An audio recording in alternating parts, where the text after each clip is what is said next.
Maternal, infant and young child nutrition program focuses on addressing the challenges experienced in feeding infants and young children, as well as meeting the nutritional and biological needs of lactating mothers.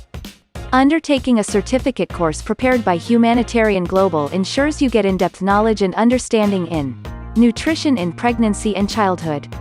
You get to learn more about nutrition in pregnancy, breastfeeding, pediatric nutrition assessment and complementary feeding. Also, you get an understanding of malnutrition and its management. You will gain knowledge on malnutrition and its management in infants. Get to also learn about inpatient and outpatient management of severe acute malnutrition. Thirdly, you will understand community nutrition response.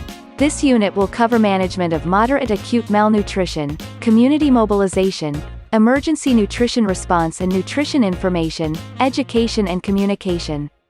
Apply for this course today by visiting our website www.humanitarianglobal.com for more details. Good morning, ladies and gentlemen. Once again, I'd like to welcome you to today's session. My name is Eric. I am part of the Humanitarian Global team. I work as the academic coordinator here, and we are so glad to have you join us today. And before we start, I'd like to introduce two people with us. I can see we have Anthony. Anthony, are you there with us? Yes, I'm here, Eric. I hope you can hear me. Yes, I can hear you. You can give us a small introduction about yourself and also tell us who Humanitarian Global is. So thank you, Eric, and to all of our participants once again. I hope you can see my screen, Eric. Just confirm for me. I can see your screen. Okay, sure. So I would like just to take you through briefly on who we are as Humanitarian Global. My name is Anthony Mukwi, the Academic Registrar at Humanitarian Global.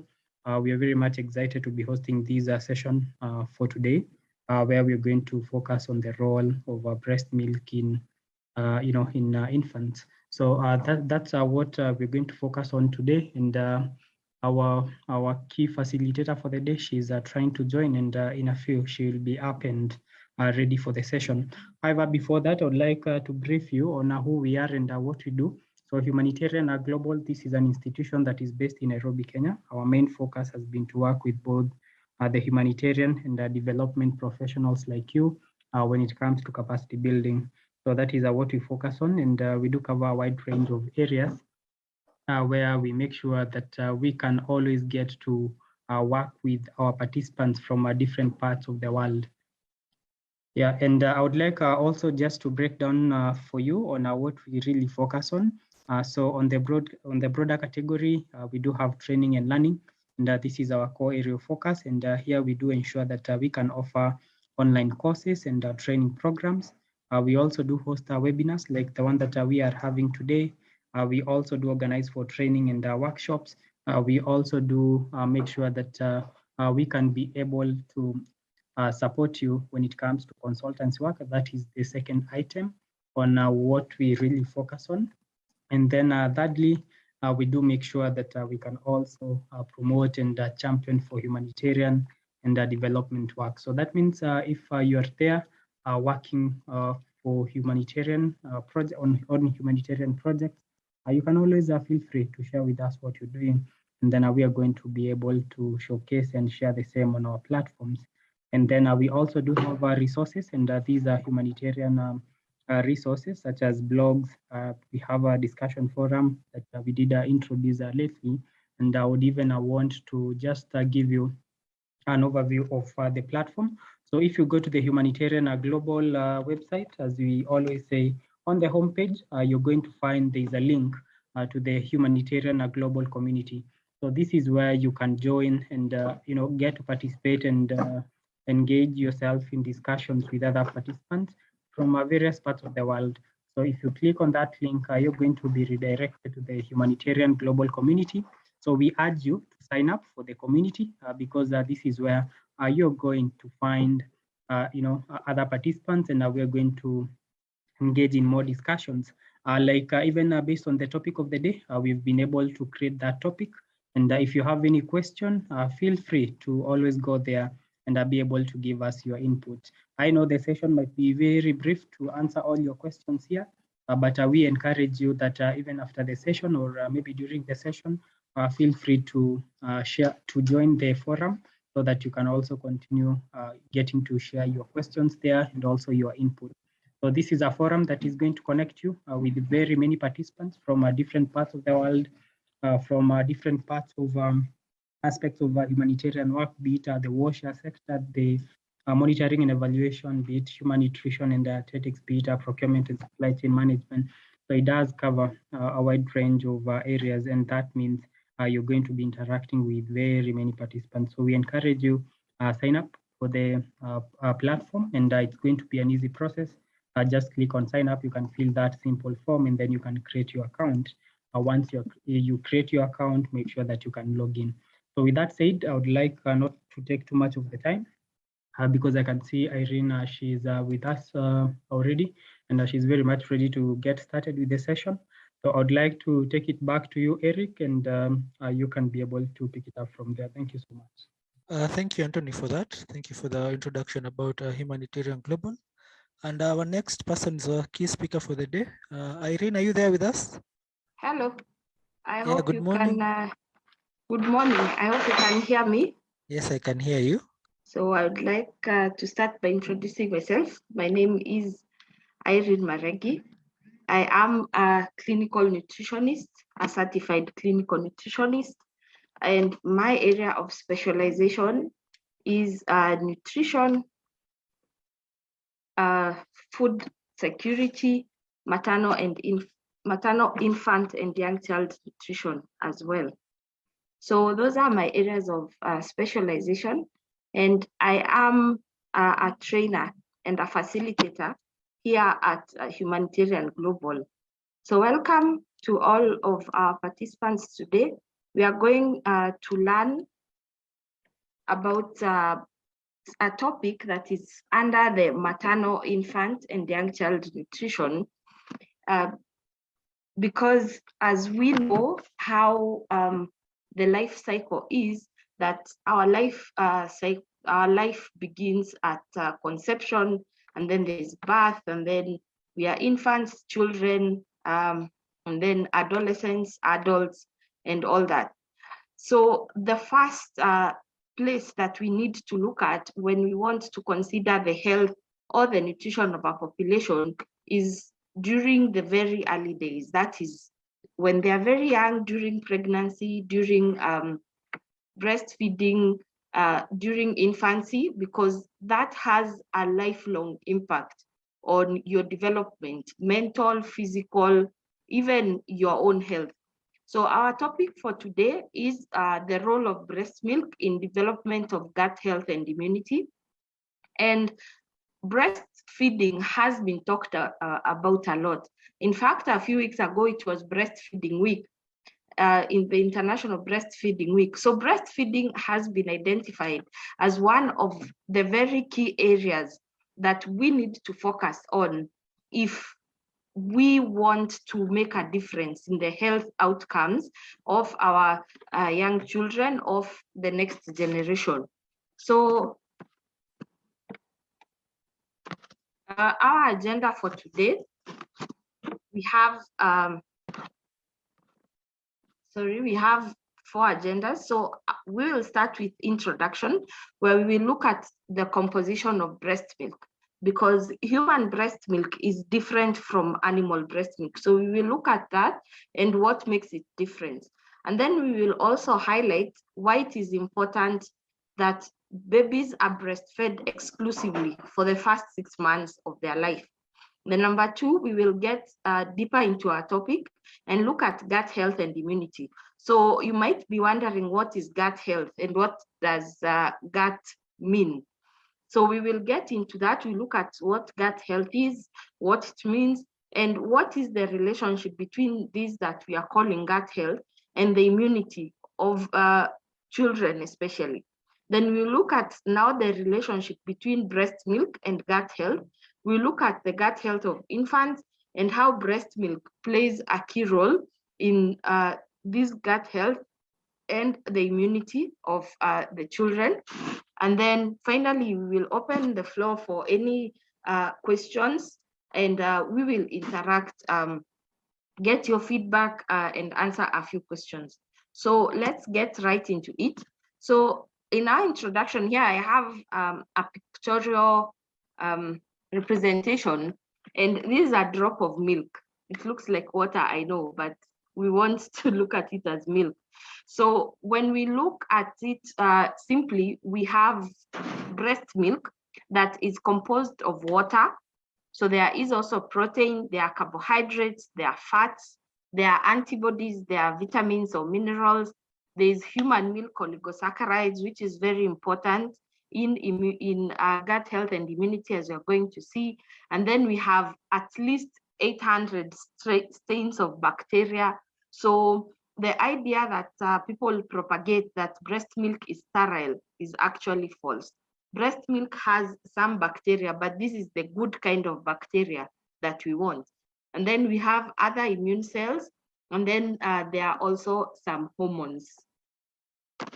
So breast milk is the best food for the newborn. Exclusive human milk feeding for the first 6 months of life, with continued breastfeeding for 1 to 2 years of life or longer, is recognized as a normative standard for infant feeding. Human milk is uniquely suited to the human infant, both in its nutritional composition and in the non-nutritive bioactive factors that promote survival and health development. It consists of 80% water, 1% protein, 4% lipid, and 7% carbohydrate, including 1 to 2.4% oligosaccharides. It also contains many minerals. That is, for example, calcium, phosphorus, magnesium, potassium, sodium, and many vitamins. So as you can see here, water is a main component of human milk. So that means that milk also caters to the thirst of the infant. So your child will not be thirsty, because sometimes people say, well, let me give the baby some water because the baby might be thirsty, even when it's hot. But human milk consists, you can see 87% water. So the thirst is also catered for, and then they get all the nutrients that they need. If we can look at basic nutrition for a moment, that the main nutrients, or what we call the major nutrients, are carbohydrates, proteins, and fats or lipids. And as you can see in this breast milk composition, all of those are there. And then we also have the minor nutrients, or the vitamins and the minerals. So breast milk provides everything. So when we talk about breast milk being the only food that the baby needs for the first 6 months of life, it is because this breast milk actually provides everything, from catering to the thirst of the baby, to the growing needs. And even if the mother gets less nutrients, her body compensates so that the quality of breast milk is not compromised. Compared to cow's milk, human milk contains less protein. Cow milk has 3.5% protein, and as we have seen, human milk has 1%, and especially a proportion of casein, that is of total protein, lower, which is a maximum of 50%, and cow's milk has 80%. So the reason we are comparing human milk with cow's milk is that most of the time, cow's milk is the most common substitute that people use when breast milk is either not available or not feasible. So other than the milk powder or the infant milk formulas, then the most common option is cow's milk. But as you can see, cow's milk has very high proteins and a lot of casein, which is a bit more difficult for the child to digest. There is no beta-lactoglobulin. Some minor proteins are more abundant in human milk, that is lysozyme, lactoferrin, and the same goes for the non-protein nitrogen fraction, that is the urea, free amino acids, including taurine.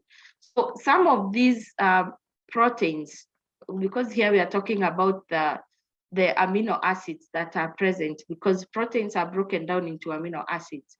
So we're also saying that cow's milk does not have some of these amino acids that are very key in the development of the babies. The protein content of human milk is therefore low, that is 10 grams per liter, because we've said it's 1%, and it's probably the lowest among all mammalian milks. Another peculiarity of human milk is the highest proportion of long-chain polyunsaturated fatty acids, such as arachidonic acid and W3, such as eicosapentaenoic and docosahexaenoic acids, DHA. I know these are complex words, but what we are just saying is that human milk has a very high proportion of long-chain polyunsaturated fatty acids, which are lipids or fats, as commonly known, compared to other animal milks. And these are derived from essential fatty acids, linoleic and alpha-linolenic acid. So these essential fatty acids are the fatty acids that are not provided for in the diet, that must be provided for in the diet, because the body is not able to produce them for themselves. So this is very important to note, because these essential fatty acids need to be provided for. So if you give breast milk, then you're sure that your baby is getting these essential fatty acids. These fatty acids are important for brain development of the infant. Compared to cow's milk, breast milk also contains more cholesterol, which is a precursor of hormones and which is also involved in brain development. So as you can see, these essential fatty acids, or these long-chain polyunsaturated fatty acids that we are saying that is very high in human breast milk compared to other animal milk, you can see its importance is even more when you think about what it does in terms of development, because these fatty acids are very useful for brain development and for the development of hormones. Compared to cow's milk, breast milk also contains more cholesterol, which is a precursor of hormones and is also involved in brain development, as we said.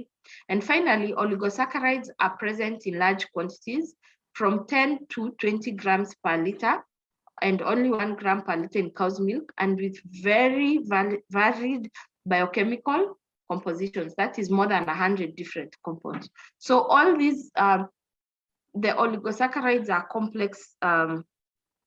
complex carbohydrates, which are very important for the growth, the use of in the body as energy. So the human breast milk, as you can see, even when we compare it to the most common alternative, has more and gives more options for the baby's development. So milk contains compounds that also help protect children against infectious diseases, and these will not be found in the other alternatives. And it does this by either a direct immune protection with the many immunoglobulins. So when you are looking at the composition of breast milk in our first picture, we say that there are other properties of breast milk that provide immunity. So it provides a direct immune protection. So that means that the mother produces these we are calling immunoglobulins, or the protective cells in her own body, and then they are passed to the child through the milk. So the child does not have to develop them. They get them directly. And then either by modulating this immune protection. So breast milk also modulates the immunity of the child by using what we are calling lactoferrin, pro or anti-inflammatory cytokines, or oligosaccharides. And then either by a non-immune action, that is by proteins. So also the proteins that we've talked about, the lactoferrins, the lysosomes, the mother also passes on to the child. So what you're saying is all these compounds can only be found in breast milk. So there is research going on, and there are a lot of efforts that people are making in the field of nutrition, where they are trying to see if they can replicate these immune functions that the breast milk has, and if they can be able to get them even in milk powders and things like those. But breast milk still remains the best option when it comes to giving immunity. Milk also contains enzymes, including bile salt-stimulated lipase, which allows for better lipid digestibility and better utilization of triglycerides, which are 95% of total lipids, and presumably LC-PUFA, cholesterol, and fat-soluble vitamins. So other than just giving protection or giving all the nutrients that are needed, the milk also has some enzymes that will help the child digest and make better use of this milk. And the nutrients to note is the fats, because we need bile to digest and absorb fats, or what we call lipids, and some of these triglycerides that we have said are very important for even the development of the brain. So milk will also help the child better digest these. The first fluid produced by mothers after delivery is called colostrum, which is distinct in volume, appearance, and composition.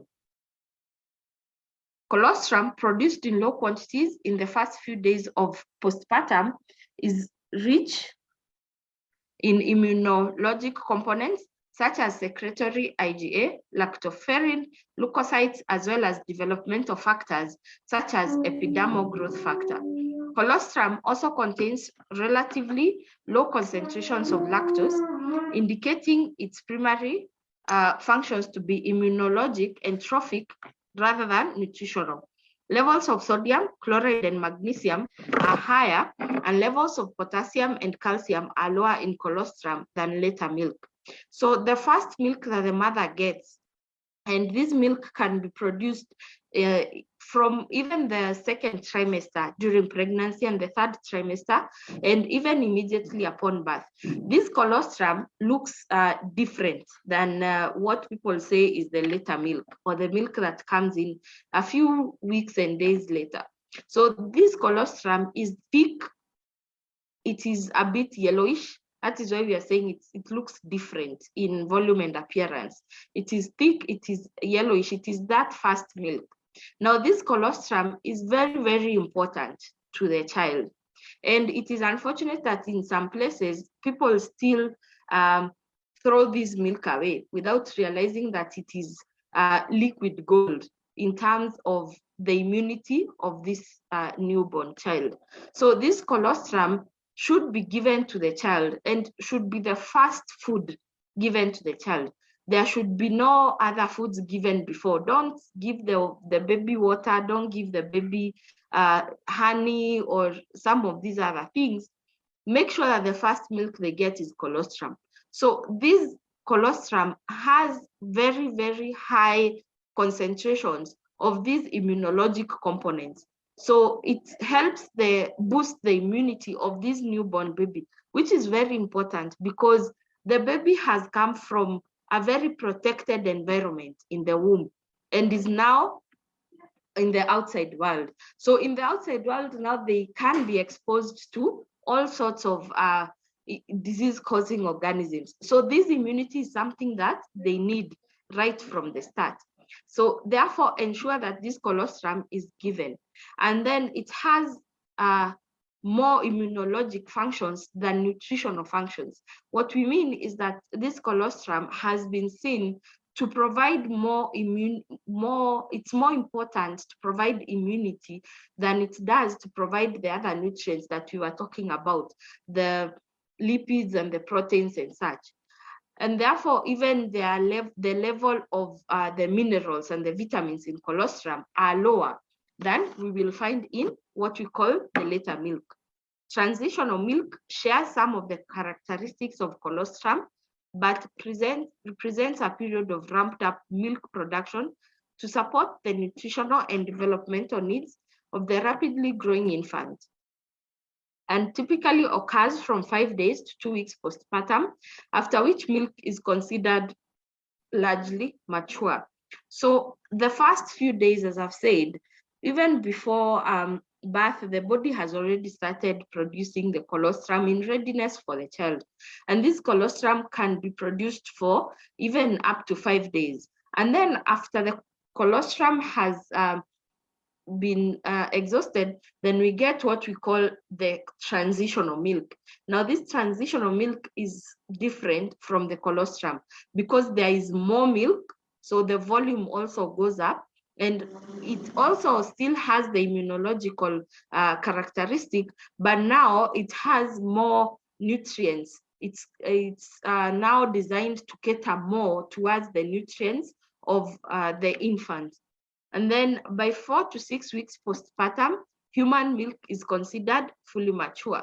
In contrast to the dramatic shift in composition observed in the first month of life, human milk remains relatively similar in composition, although subtle changes in milk composition do occur over the course of lactation. So we're saying that in the first month after birth, then the milk is changing. So we will start with colostrum, and then we get transitional milk, and then by 4 weeks, then the milk, we consider it mature. And now this milk will not change very much in composition, although it may be affected by some factors, such as when the mother is sick, and then the milk also changes to include those immune factors so that the baby does not get sick, or when the mother takes in more nutrients of a certain kind or another. But other than that, it remains relatively unchanged. So what is the importance of exclusive breastfeeding for the first 6 months of life? So the World Health Organization recommends exclusive breastfeeding for up to 6 months, starting at the first hour of life. Despite the recommendations of the WHO and pro-breastfeeding messages delivered in hospitals and maternity hospitals, the exclusive breastfeeding rate remains quite low, even in low-income and middle-income countries, where only 37% of infants younger than 6 months are exclusively breastfed. The benefits of breastfeeding, for which there is a broad scientific consensus, provide protection for the health of the infant during the first weeks of life. So it is not just something that we say for the sake of it, or something that we advocate for the sake of it. It is that actually this exclusive breastfeeding for the first 6 months of life is the absolute best start you can give to a child. And it is taken from the recommendation of the World Health Organization, and also a lot of scientific research has been done to back this up. There are some short or medium-term effects of breastfeeding. So there's a highly protective effect on infant mortality, with a 12% decrease in mortality risk compared to non-breastfed children. Then there's also a decrease in respiratory and gastrointestinal infections during the first week of life of the newborn, probably related to the composition of colostrum, which is immature milk for the first 3 days of life that we've talked about, and breast milk that confers immune protection to the child. There is also a consensus on the effect of breastfeeding on the improvement of neurodevelopment, that is the development of the brain, in children born premature or even those born at term. So as we can see that breast milk not only gives or provides benefits for just the first 6 months of life. Some are short-term benefits, some are really long-term benefits. So as you can see in the first point, there's a significant decrease in mortality or death, even morbidity, that is sickness. So children who are breastfed are get sick less often, and also the outcome of their sickness is better compared to those who are not breastfed. And also the breastfed children have less cases or less incidences of respiratory and gastrointestinal infections. And as we know, these are some of the highest reasons, the respiratory and gastrointestinal infections cause some of the highest rates of death. So things like pneumonia are respiratory, things like diarrhea are gastrointestinal, and they are among the top 5 reasons for infant mortality or mortality of children under 5. And we can actually decrease this by ensuring that children are breastfed. And also breastfeeding, as we saw, breast milk has a lot of the essential fatty acids, the oligosaccharides that have a very good effect on the development of the brain. So whether the child is born premature or the child is born at term, the breast milk is the best option to give this child. And then now we move on to our second agenda, where we look at gut health. So we have looked at breast milk, what breast milk is, what it does, and why it is important. So now we are going to look at gut health and immunity, because we want to make this connection between the two. So gut health describes the function and balance of bacteria of the many parts of the gastrointestinal tract. All food is ultimately broken down in the gut to a simple form that can enter the bloodstream and be delivered as nutrients throughout our bodies. And this is only possible with a healthy digestive system. A healthy gut contains healthy bacteria and immune cells that ward off infectious agents like bacteria, viruses, and fungi. A healthy gut also communicates with the brain through nerves and hormones, which helps maintain general health and well-being. So gut, when you use the term gut, we mean the digestive system in its entirety. But we concentrate more on the stomach, the intestines, where digestion and absorption takes place. And in this place, in the stomach, in the small intestines, even in the large intestines, you find that there's a lot of bacteria that help in the breaking down of food, that also help in the overall immunity of the person. So we need a healthy digestive system, or we need a healthy gut, so that we have healthy bacteria, so that we have a good balance of bacteria. Because if some bacteria overgrow, then we start getting infections, we start getting diseases. And therefore, we also need to understand that there is some communication between your gut and your brain through the nerves and the hormones. So through this, we can see that a healthy gut is really central to your immunity. So gut microbiome refers to the microorganisms living in your intestines. And there are an estimate 300 to 500 different species of bacteria, viruses, and fungi within the human digestive tract. While some microorganisms are harmful to our health, most are beneficial and necessary to the healthy functioning of the body.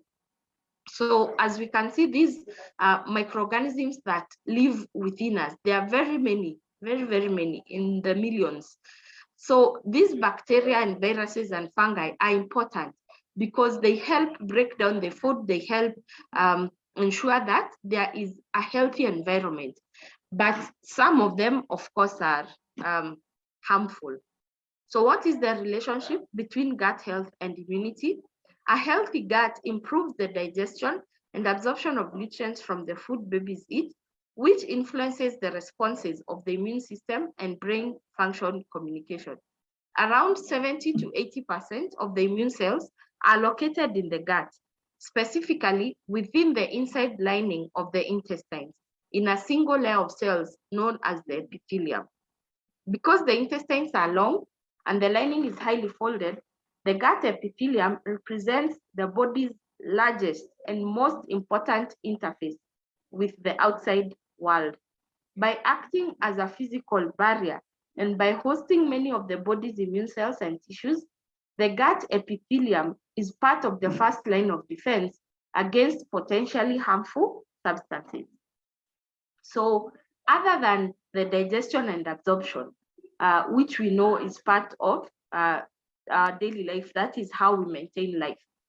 70 to 80% of your immune cells are in your gut, which is the same case for the babies. So we have a layer of cells known as the epithelium. If we look at human anatomy, then you consider the layers of the different types of cells, you find that the gut or the gastrointestinal tract is lined with these epithelial cells. Now, these epithelial cells act as a physical barrier, first of all, against the any incoming harmful microorganisms. So if you do not have a healthy gut, if you have a weak epithelium, then it means that you provide easy entry to these harmful substances. And also, your gut, as we have said, communicates with your brain, with your the other body systems, so that if there is need, for example, to produce white blood cells to fight off an infection, your gut is one of the main areas where that communication is going to come from. The gut microbiota that resides in the GIT provides essential health benefits to its host, particularly by regulating immune homeostasis. The mammalian gastrointestinal tract is home to an enormous and complex community of commensal bacteria. These bacteria this community of bacteria has co-evolved with its host over the millennia or over the years, and provides benefits to its host in many ways, including, but not limited to, digestion, production of nutrients, detoxification, protection against pathogens, and regulation of the immune system. So all of this happens in your gut. You digest foods, you produce and absorb nutrients. These bacteria also help in detoxification. They help your body get rid of the excess waste, and then they also offer protection against pathogens, and they help regulate the immune system. This immune system plays a vital role in keeping the body healthy by providing a fine balance between the elimination of invading pathogens and the maintenance of tolerance to healthy self-tissue. So when we talk about regulation, is that we need a balanced environment. We need a good environment where the bacteria have not overgrown to an extent that they are causing disease. And also where the bacteria are not too few because of they have been eliminated or they are not growing well, such that they are not able to provide this type of regulation. So we need a sort of balance in your gut. And now this is where you find that people say that you are what you eat. So you find that if your digestive system or your gut does not have a healthy environment, then you could get a lot of health issues. Inflammation, which is caused by abnormal immune responses, influences the balance of the gut microbiome, resulting in intestinal diseases. Likewise, supporting a balanced intestinal microbial community is essential for the integrity of the immune system, for the prevention and response to infections, and for recovery from illness. So when you get a disease, the first response is inflammation. And it happens because your white blood cells and your immune system is trying to fight off these bacteria or these invading microorganisms. So this inflammation also affects the balance of the gut microbiome or the gut microbacteria. And now that means that supporting a balanced microbacterial environment will also help deal with inflammation and will also help in the recovery of diseases. The microbes and their metabolites influence physiological function, particularly metabolism, the local mucosal homeostasis, inflammation, and interactions between multiple body systems. Therefore, an imbalanced intestinal microbiota may have system-wide effects and contribute to immune health, because the immune system is particularly interconnected with gut bacteria. So when you have an unhealthy gut, it is not just your digestion and your absorption of nutrients that is affected.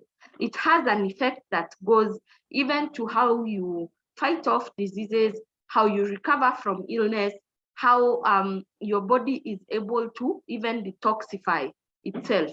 So it has a system where your entire immune system is affected.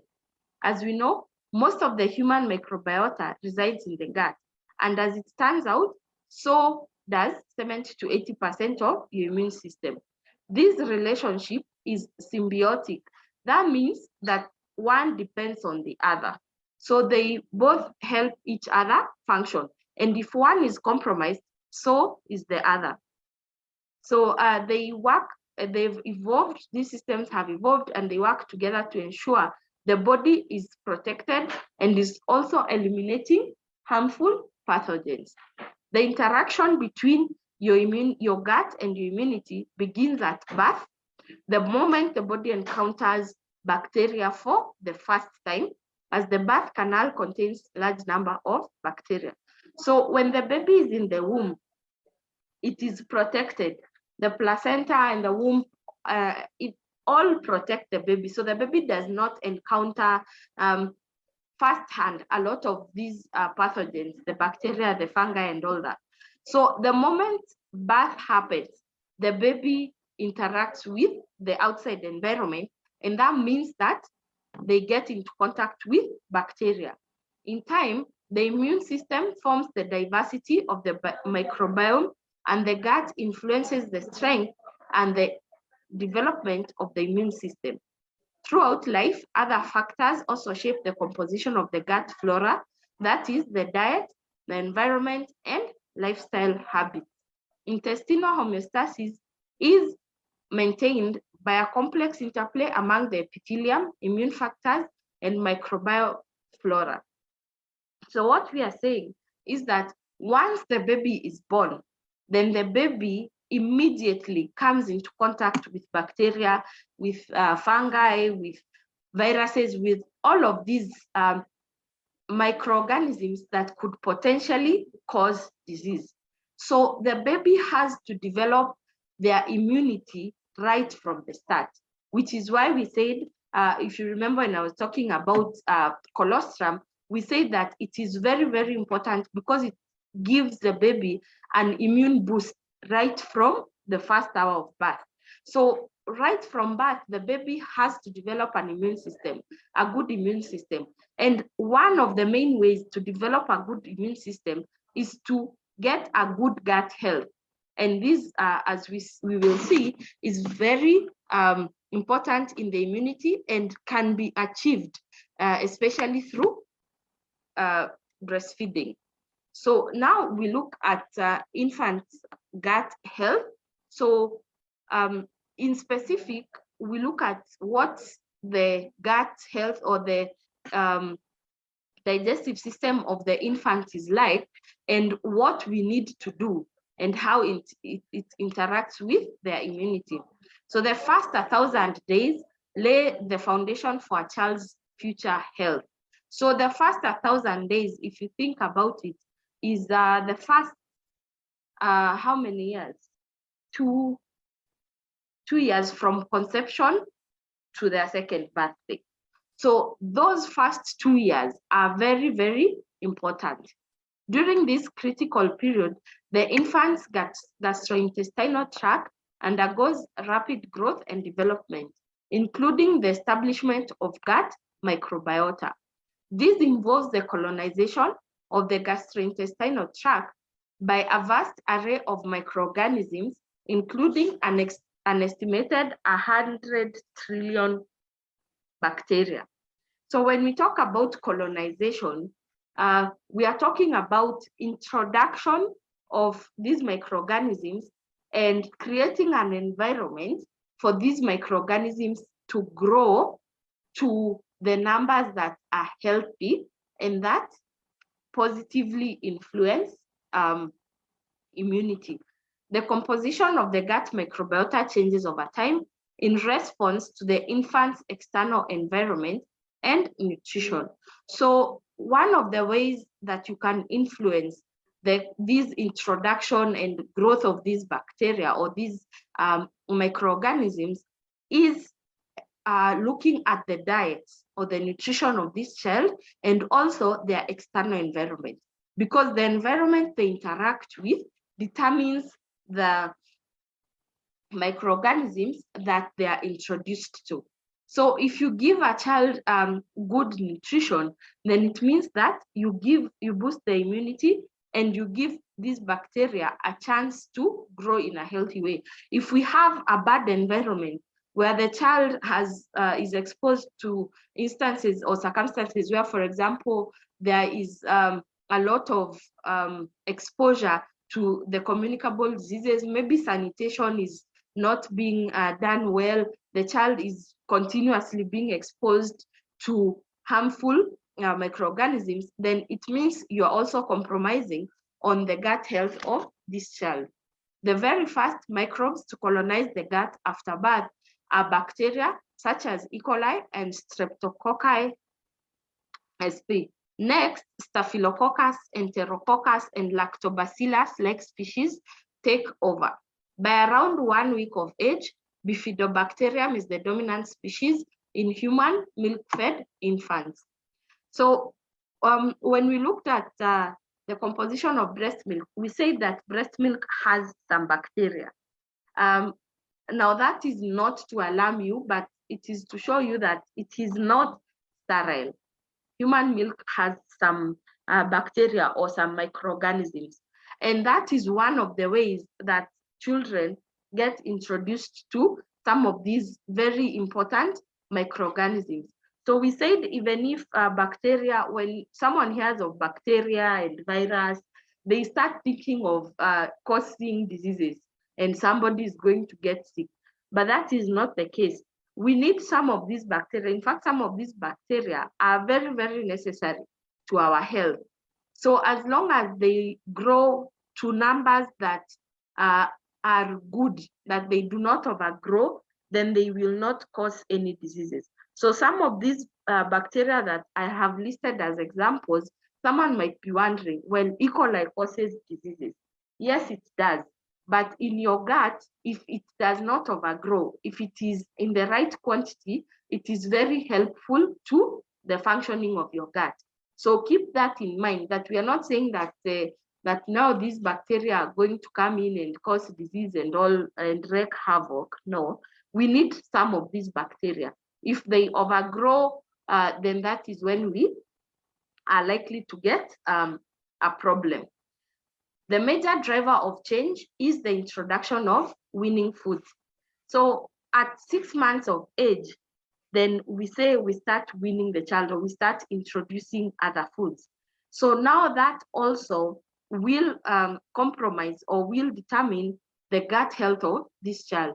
Because as you know, then the hygiene standards will determine it, because if hygiene is not adequately looked at, then the child is exposed to disease-causing microorganisms. The safety of the water is also an issue. And then also you can see that it will affect, because now we might get more bacteria than is needed. With the introduction of solid foods, the gut is colonized with an increasing number and diversity of bacteria until around 3 years of age, when the microbiota has been stabilized and resembles that of an adult. So as you can see, it is very critical that we cultivate a good gut health in the first few years of life, because by the time the child is reaching their 3rd birthday, then their gut microbiota has been established and it's more or less looking like that of an adult. So then from there, it means the immunity, if they have a compromised immunity, it will take a lot of effort for you to reverse this. While the microbiota is developing in the gut, the infant immune system also develops further after birth. The immune system is a complex network of specialized organs, tissues, cells, proteins, and other substances whose job is to protect the body from pathogens. These may include bacteria, viruses, fungi, parasites, foreign cells, and many others. This development is crucial as infants move from a protected environment in the womb to one where the immune system has to act, adapt, and be resilient. Infants are particularly susceptible to infections in the first days and weeks after birth, as the immune system is not yet fully functional. Over time, the infant immune system has to learn to defend against invaders and to tolerate harmless substances. So as we have been saying, the infant's gut immune system has to adapt. And therefore, we have to introduce some of these things early enough and ensure that we give the best and encourage the growth of these good bacteria. So how does breast milk improve gut health and immunity? Recent studies emphasize the importance of the window of opportunity in early life, during which interventions altering the gut microbiota induce long-term effects. So this window of opportunity is what we were talking about, the 1,000 days of the first 1,000 days of life, which is from conception to around the second birthday. So any interventions that we take during this time is really important and has actually lifelong impact or lifelong consequences for the health of the child. The neonate's gut microbiota composition and metabolism could therefore play an essential role in allergic disease risk. So by neonate, we just mean infants. So the composition of the microbes in their system and their metabolism, how they are able to digest and absorb nutrients, also plays a role in being able to fight off some allergens. Breastfeeding shapes the gut microbiota in early life, both directly by exposure of the neonate to the milk microbiota and indirectly via maternal milk factors that affect bacterial growth and metabolism, such as human milk oligosaccharides, secretory IgA, and antimicrobial factors. If you remember our introduction, we listed some of these as some of the major components of breast milk. So breast milk helps to shape this microbiota because it has this bacteria, so the child gets this bacteria directly. Also, other components in the milk help to ensure good colonization of this bacteria and good growth of this bacteria. Newborns adjust to the intrauterine environment by developing intestinal immune homeostasis. Appropriate initial bacterial colonization is necessary for adequate intestinal immune development. An environmental determinant of adequate colonization is breast milk. Although the full-term infant is developmentally capable of mounting an immune response, the effector immune component requires bacterial stimulation.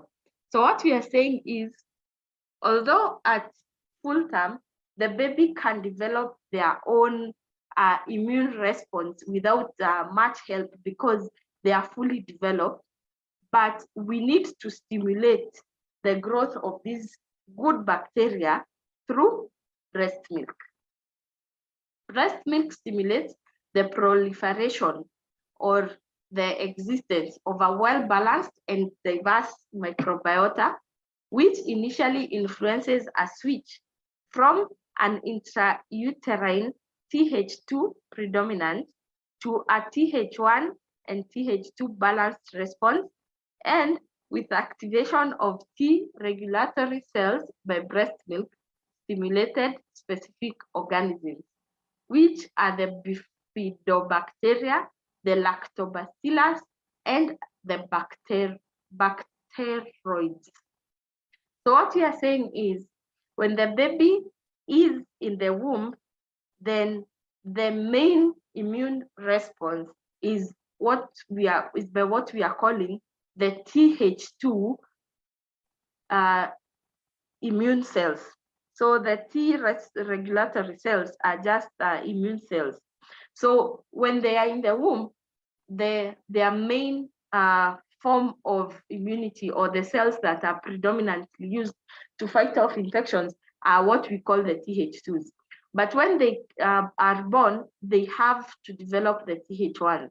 And that means that we have to stimulate the activation of the T regulatory cells, or these types of immune cells, so that the child can be able to develop their own immunity.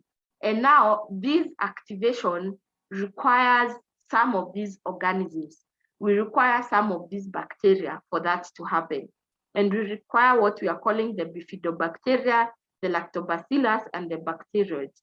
So all of these will help trigger the activation or the production of these we are calling the Th1s and the Th2s, which are immune cells that now give the baby an ability to fight off microorganisms. Oligosaccharides in breast milk are fermented bicolonic bacteria, producing an acid environment for bacterial proliferation. So in your digestive system, there are some areas that are acidic, there are some areas that are alkaline.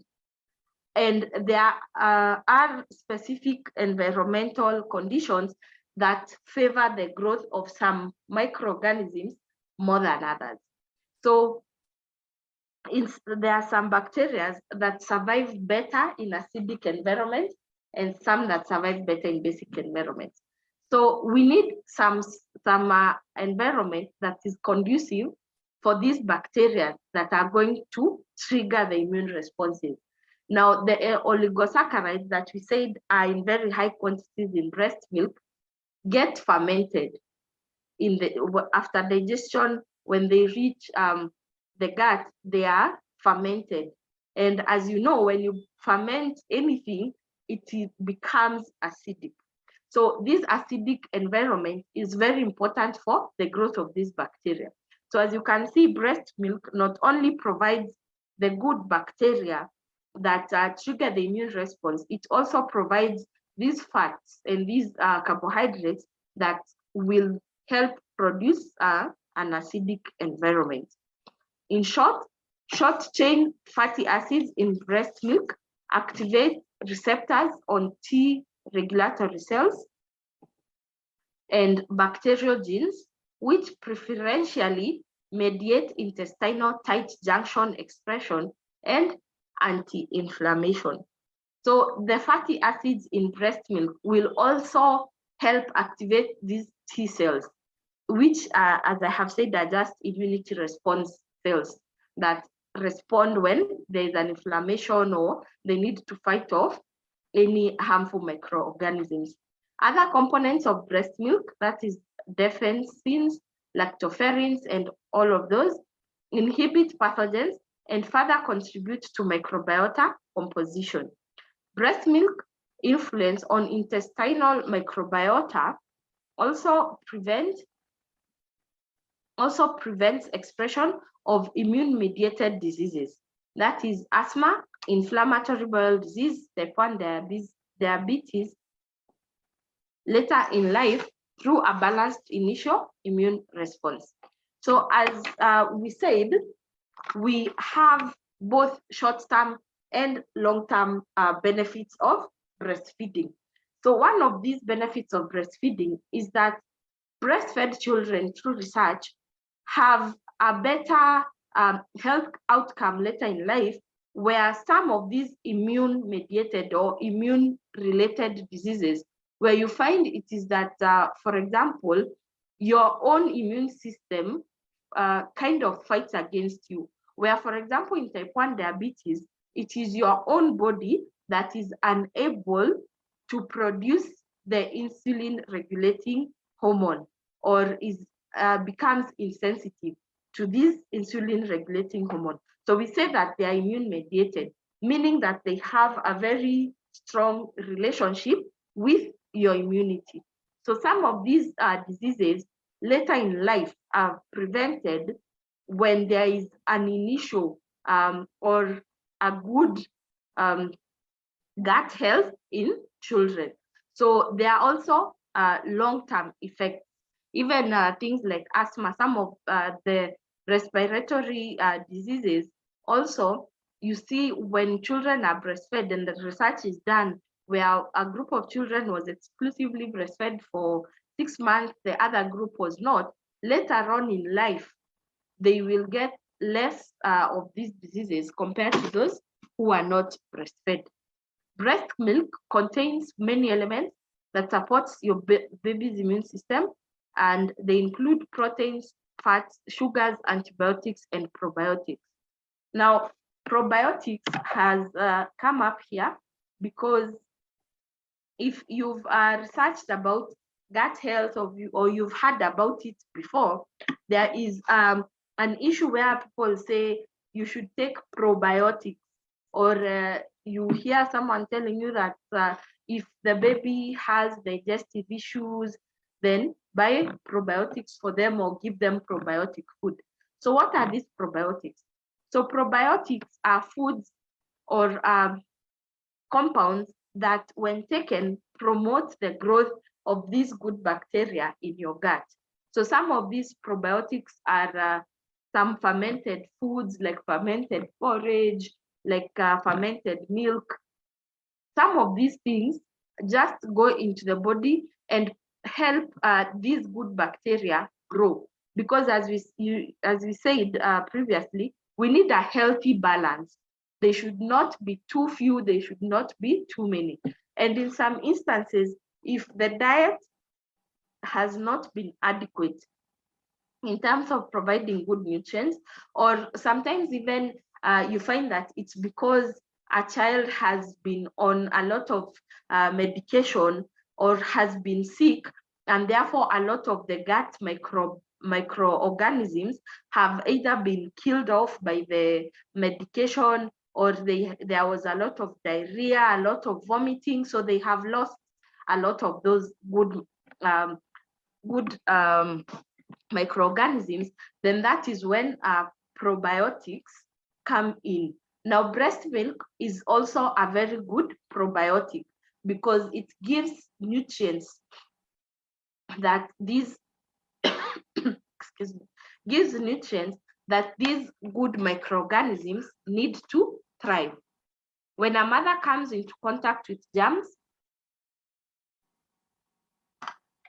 she develops antibodies to help her fight off the infection. These are then passed to the baby in breast milk. As mothers and babies are usually exposed to similar germs, this means that the baby is protected. So this is a very important point to note, because sometimes you find that mothers are discouraged to breastfeed when they are sick. So if the mother, for example, has a flu or any other kind of disease, then people are very quick to tell the mother, well, don't breastfeed, your milk is contaminated. That is not true. In fact, when the mother is sick, that is unless the doctor advises otherwise. So unless there is a medical reason why the mother cannot breastfeed, then the mother should breastfeed when they are sick. And this is the reason. When you get sick, the way your immune system works is you're exposed to a certain disease-causing microorganism. The first response in your body is to fight it off and eliminate this microorganism. When it is fighting off this microorganism, it develops what we call antibodies, which means they are white blood cells or some protein components that have been manufactured by the body to specifically fight off that particular microorganism. So that means that the body now gets a very good line of defense against this particular microorganism, and it's able to fight it off. Now, these antibodies will be passed on in the breast milk. So that means that if the baby is exposed to the same microorganism that the mother was exposed to, then the baby already has that first line of defense. So that is the reasoning that we use to say that we should encourage mothers to breastfeed even when they are sick, except if, and I have said except if, the doctor advises against it, because of course there are some conditions or circumstances where it is dangerous or more harmful to continue exposing the baby to what the mother is dealing with. But otherwise, it's actually very good. And it has been discovered through research that when a mother gets sick, then the breast milk composition changes to provide more immunity components to the child. So when the mother is sick, the child actually gets more protection, because that is nature's way of ensuring the survival of the child. Also, when the child is sick, even if the mother is not sick, when the child is sick and the mother breastfeeds, through that act of breastfeeding and suckling, then the mother's body has a way of being able to detect what the child needs. And the breast milk composition also changes to cater for what the child needs. So whether the mother is sick or the child is sick, it is very important that breastfeeding continues. An infant's gut microbiota and gut play a key role in promoting good health and immunity in the first years of life. A healthy microbiota, characterized by a diverse and well-balanced array of microbes, can directly protect against intestinal pathogens. Furthermore, it is necessary for development of a resilient, well-functioning immune system. So we need the immune system of a child to be resilient. What we mean by resilient is the gut or the intestines of the child should be able to fight off some microorganisms on their own. And it should also be able to keep a good balance, to regulate the microbiotic community in their gut. And therefore, that means that exposure to healthy microorganisms and the support of the growth of these healthy microorganisms is very important. Developing and maintaining a balance between the intestinal microbiota and the immune system is thus an essential and dynamic process during the first 1,000 days and beyond, influencing lifelong health. Early nutrition is a crucial factor that can influence both gut microbiota and immunity. Breastfeeding plays an important role in establishing a healthy microbiome in babies, which, as we have seen, has long-term implications. Breast milk contains a rich and varied array of nutrients that are unique to each mom and baby. It also contains beneficial bacteria and prebiotics, which is food for the beneficial bacteria. So the nutrients and the immune components of breast milk are also unique to the mother and to the baby, because as we have said, that the body has a way of compensating for any exposure of disease. So whether the mother is exposed or the child is exposed, then the breast milk changes to accommodate that. Beneficial bacteria are shared through breast milk, and that feeding directly from the breast is the best way to support this process. So breastfeeding does not only include feeding at the breast. So feeding with breast milk can happen in one of two ways. One, the mother can attach the baby to the breast and the baby suckles and they get the milk directly. Number two, the child can get the milk after it has been expressed. So the mother can express the milk, it is stored, and then the baby is fed, either through a cup and spoon or through a cup, which is the best way. We do not advocate for bottle feeding. So those are one of the two ways that the child can get breast milk. What this point is highlighting is that it is more beneficial for gut health of the child that the child breastfeeds directly from the breast, because even the breast itself has some microorganisms that will be introduced to the baby. And also, feeding breast milk through a cup and spoon or through a cup also increases the chances of introducing disease-causing microorganisms to the baby. But if that is the only viable option that is available, then that is okay, because we are still advocating for breast milk. But the ideal way for breastfeeding to happen in order for the child to get these beneficial bacteria is through suckling at the breast. The milk itself is amazing enough, but feeding directly at the breast increases the transfer of beneficial organisms. This is because approximately 10% of bacteria introduced to the infant is from the skin around a mother's areola.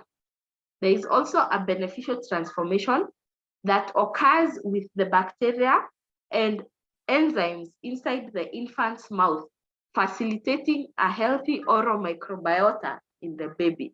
So not only does the baby get more beneficial bacteria through the areola, but also this breastfeeding interacts with the infant's mouth and the enzymes in the infant's mouth, and also ensures a healthy oral microbiota.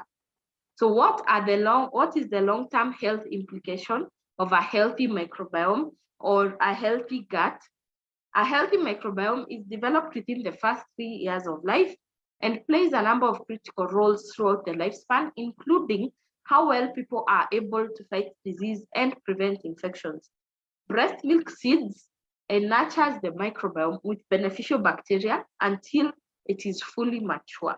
Beneficial gut bacteria play a role in lowering risk for chronic diseases, as we have seen, like asthma, obesity, allergies, dermatitis, inflammatory bowel disease, and neurodevelopmental disorders. They also play a role in regulating anxiety, mood, cognition, and pain via the brain-gut axis. So breastfeeding also helps the baby be able to regulate their emotions, which also has an effect on immunity.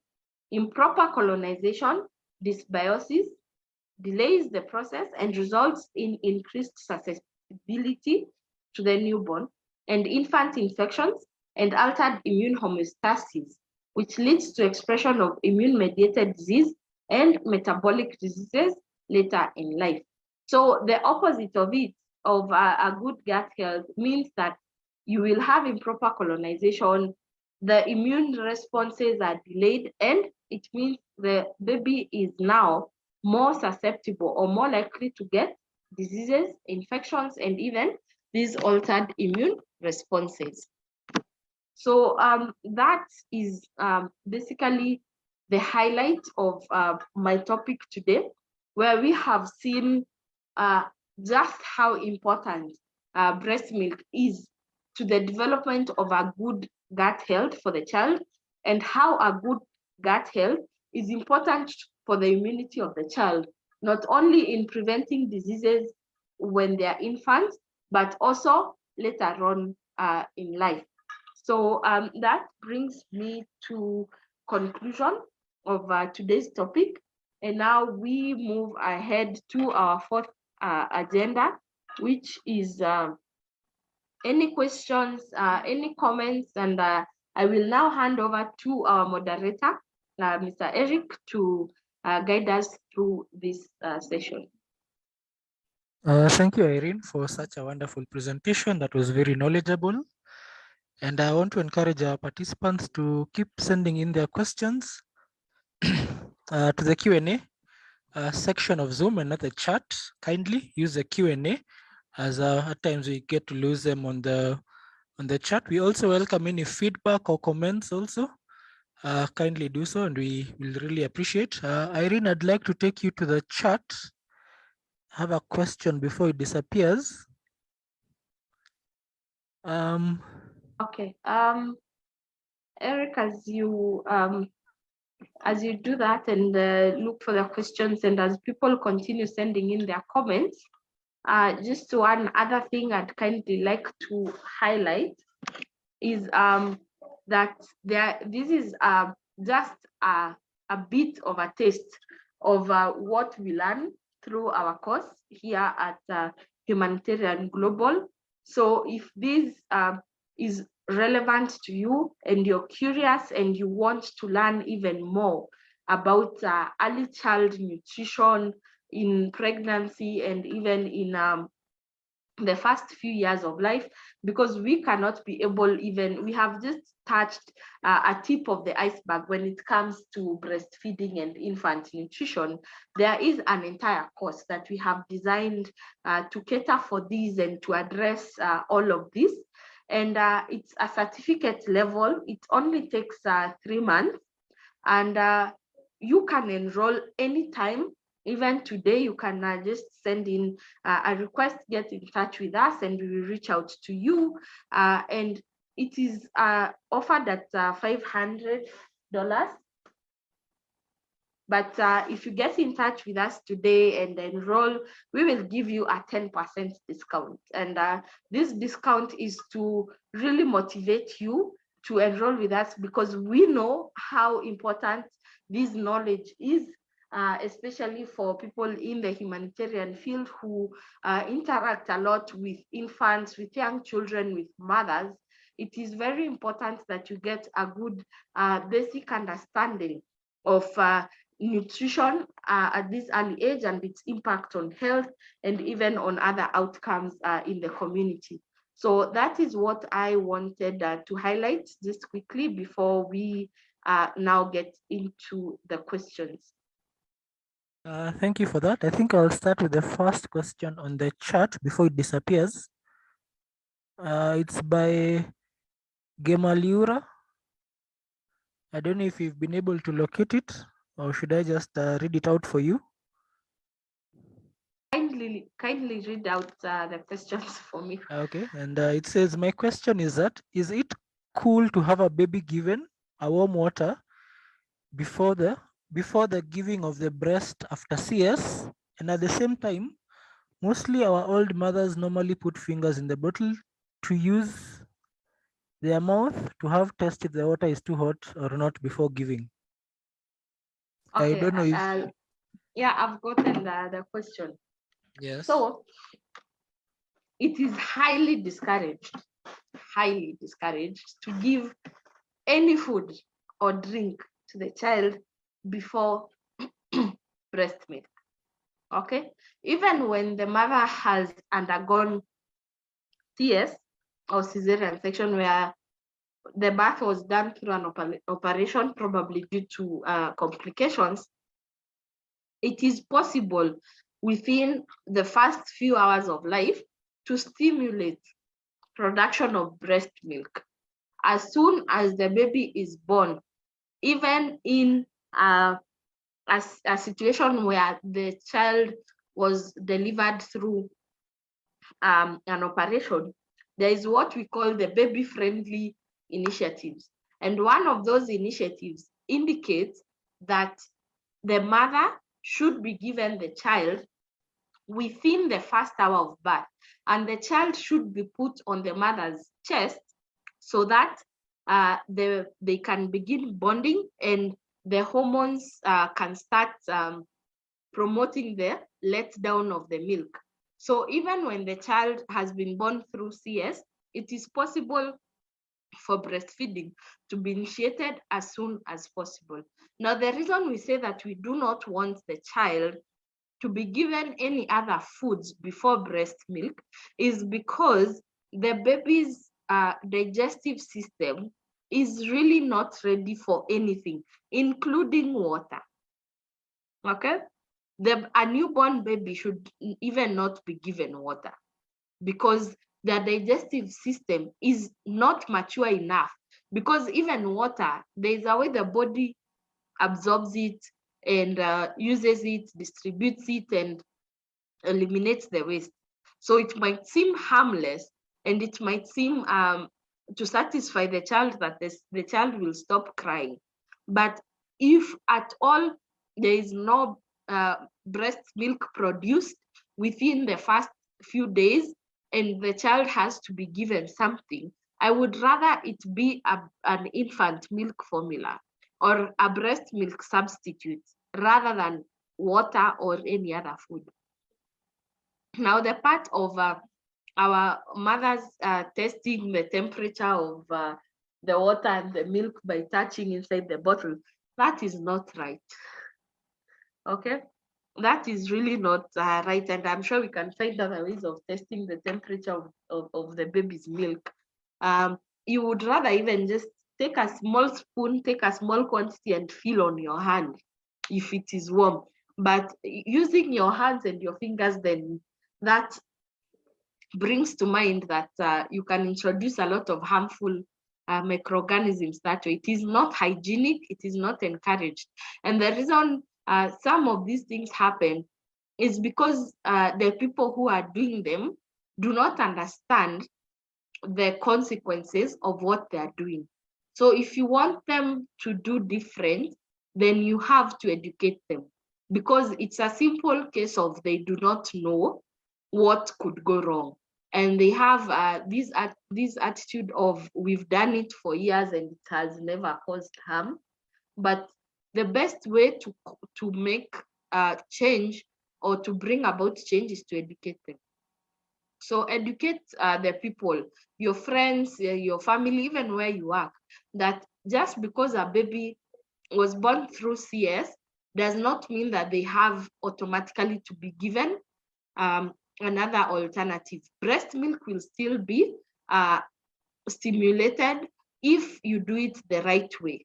And one of the right ways is giving the mother the baby as soon as possible, encouraging the mother to latch the baby on the breast, because if the baby does not latch, then breast milk is very unlikely to come in just by itself. And also to support the mother, encourage the mother, even if the mother is in pain, give good pain management so that the mother is comfortable and relaxed. So it might be a bit more challenging in CS mothers, but breastfeeding can be initiated and it is very possible. Thank you for that, Irene. I think also want to encourage our participants to use the Q&A section and not the chat whenever you want to ask a question. And I think we can go to the Q&A section. I can see questions are rolling in. I think we can answer them before we give our participants a chance to ask questions. Okay, on the Q&A section, I can see a question to highlight more on the oral microbiota. So the oral microbiota is basically, you're asking about the microbiotics, the microorganisms in the baby's mouth. So the oral microbiota is related very closely with the gut microbiota, because introduction of the gut microbiota happens through the mouth. In more than 90% of the time, it happens through the mouth. So the oral microbiota is just as important as the gut microbiota. And it's what we are saying, that when the child is exposed to bacteria through the mother's breast milk, in our last point, even the oral microbiota is going to benefit. So a good oral microbiota is also very important, but it works in mainly the same way as the gut microbiota.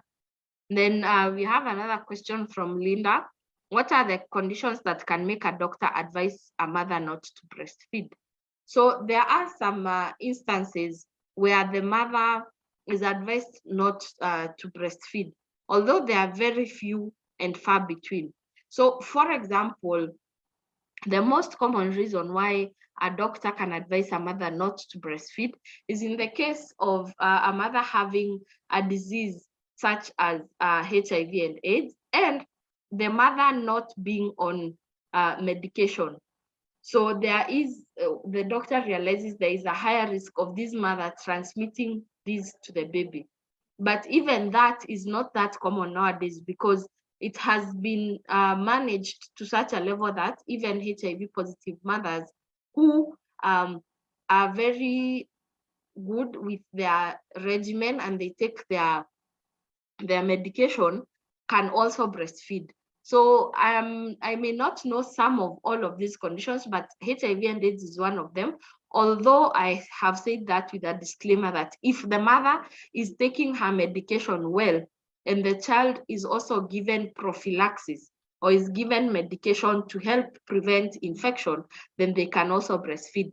The other case is if the mother has an ulcer or an open wound that is infected on the breast, then of course the mother is advised not to breastfeed.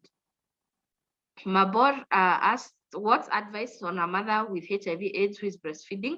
Does the antibodies produced in the body of a HIV/AIDS positive woman protect the baby against HIV?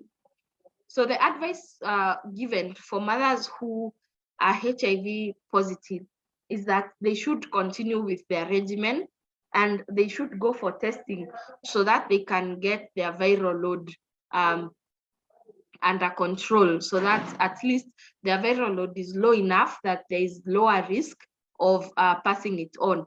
The baby is also given prophylaxis. And by prophylaxis, I mean it's a preventive drug.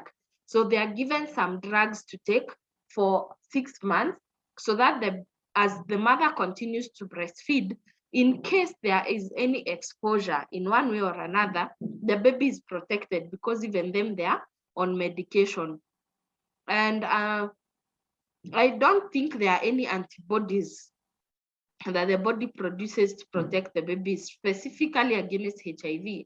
But because it's a virus and because the body has its own immune components of fighting off viruses, then yes, the baby will get more immunity if they are breastfed than if they are not.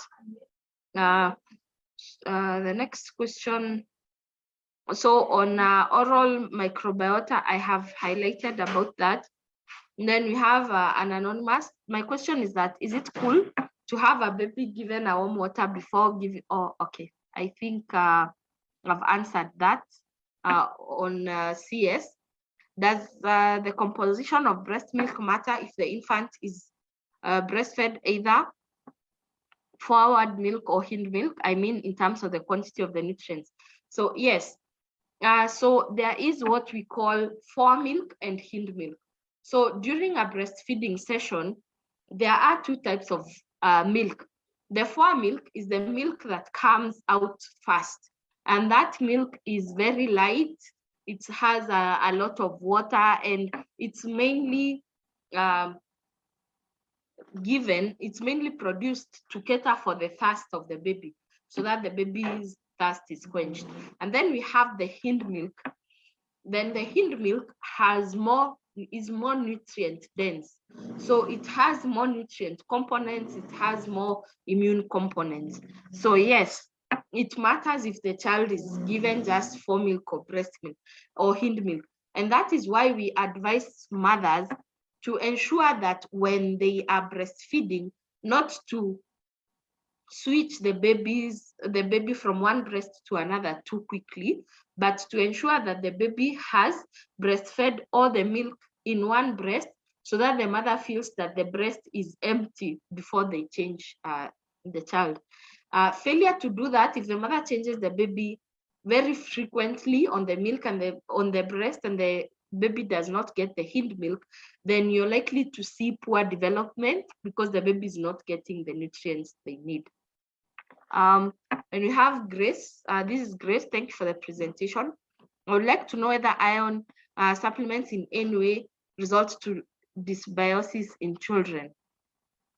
Well, if the child is being given iron supplements at that very young age, then I tend to think there's a lot more going on than just being iron deficient, because most of our foods cater for the iron in the baby, and the mother's milk provides adequate iron in the first 6 months of life. But if that is not the case and the child gets anemia, so that is iron deficiency, either because of disease or because of very poor diet, then it does not affect the gut microbiota in any way. Most of the things that affect this gut microbiota is exposure to the harmful microorganisms and a lot of using a lot of antibiotics. So anything that can destroy the bacteria, because antibiotics are designed to kill off bacteria. So taking a lot of antibiotics usually affects that. Something like a disease that will cause a lot of diarrhea and a lot of vomiting will also affect that. But I don't think iron affects the microbiota. Linda also asked, I didn't get this well. Each mother has an array of nutrients that's unique to each mother and baby. Kindly expound on this. Thought the breast milk composition is uniform. Thanks. So breast milk composition is uniform in terms of in general. Okay. So in general, breast milk has the same components from one mother to another. So when I say that their nutrients are unique, I don't mean that one mother's breast milk has calcium and the other mother's does not. But what I mean is one mother's level of calcium is different from the other mother's, or one mother's immune component is different from another. So the components are the same in terms of what they are, but in terms of each nutrients quantity, that is what I mean that it is unique. And this is because the breast milk composition needs to cater to one, the child's needs, the child's health, the mother's health, and it is also, there are some few nutrients that are affected by the mother's intake. So, for example, you find that one mother might have more quantities of a certain nutrient in their milk than the other, but they all have the same nutrients. I hope that makes sense. And then there's another question: how long can baby stay without breastfeeding if the mother cannot produce milk after delivery?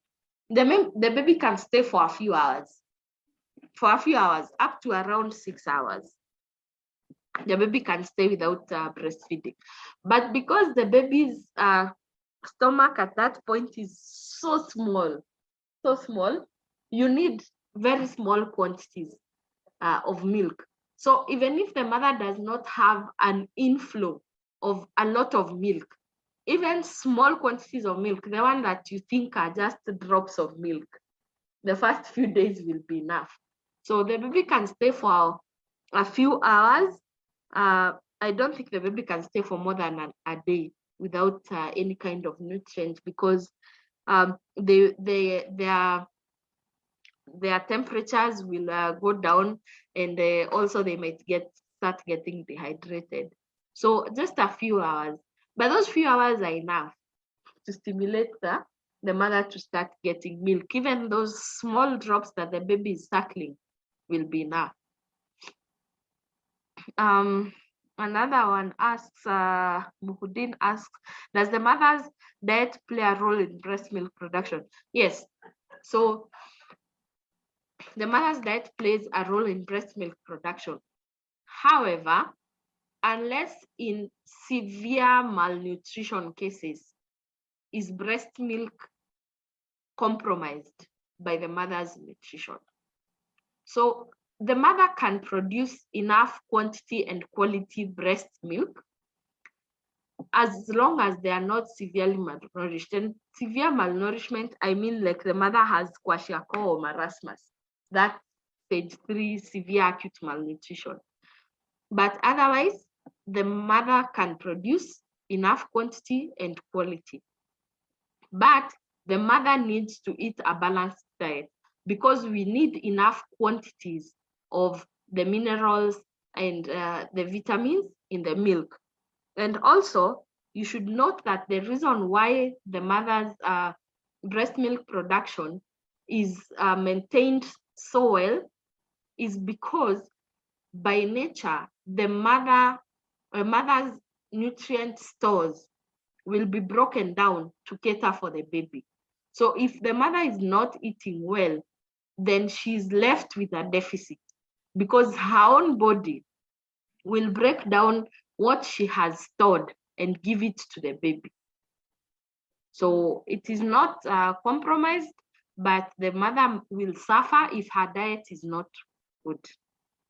Hamza asks, can supplementary feeding depress baby immune system? Yes, because as we looked at, if you remember at the beginning, I compared cow's milk and baby's milk, and we saw, and I said that the reason I used cow's milk is because it's the most common supplement, the most common breast milk supplement that is affordable and feasible for a lot of people. And we saw that there are some components that are very different. Like the protein in cow's milk is very high, but in human milk, it is not that high. Human milk also has what we have been discussing, the immune components that help trigger the production and the growth of these immune response cells. And also the bacteria that the baby gets or is introduced to. And also the breast milk we have seen has a lot of the fatty acids and the oligosaccharides that when they ferment, they give that acidic environment that helps the good bacteria grow. So yes, supplementary feeding can depress the baby's immune system. Anonymous asks, is it safe to give grape water to a child if breast milk is not enough? No. It is not good. If breast milk is not enough, we should first address the reason why it is not enough. Because as I've said, just answering the previous question, that the mother is equipped by nature to provide enough quantity and quality of breast milk to satisfy the child. If that is not happening, then gripe water is not a solution. The next best solution would be infant milk formulas or animal milk substitute. But gripe water is not a good substitute. Michael asks, what kind of food items that will increase breast milk? There is no scientific backing for any food increasing breast milk in mothers. Most of these things that we say increase breast milk are really old wives' tales. But the main thing that is needed for breast milk to increase is that the mother takes in large quantities of fluids. So fluids will affect, especially warm fluids. So hot tea, hot porridge, hot water will help stimulate. It does not increase, it just helps stimulate. Also, we need the mother to be relaxed because breastfeeding includes a lot of emotional and mental and hormonal systems. So for the mother to be able to produce this breast milk, the mother should be relaxed, the mother should feel safe, the mother should feel comfortable. So it's more about what the mother is feeling than really any food. There's no magic food that increases breast milk, but taking a lot of warm fluids help stimulate breast milk. Huawei asks, can you give examples of probiotic foods that contains good bacteria which can help be given to our child to increase the immunity system? So probiotic foods are mostly fermented foods. So anything that is fermented, So I know different cultures have different ways of fermenting their foods.